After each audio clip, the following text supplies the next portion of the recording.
Start with two numbers a and b, and insert c1, c2 through cn in between them in continued proportion. So we have a to c1 to c2 and so forth to cn to cb. Now let e to f be proportional to a to b. Then we'll show that we can insert nds in between e and f just like we did for a and b.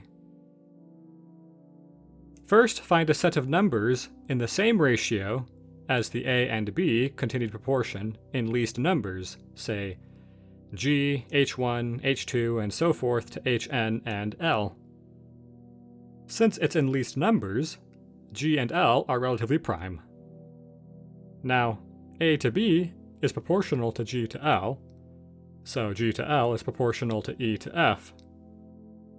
Since g and l are relatively prime, g to l is in least numbers, so g measures e and l measures f the same way. So we can write e as ng and f as nl. Then let d1 equal n times h1, d2 equal to n times h2, and so forth.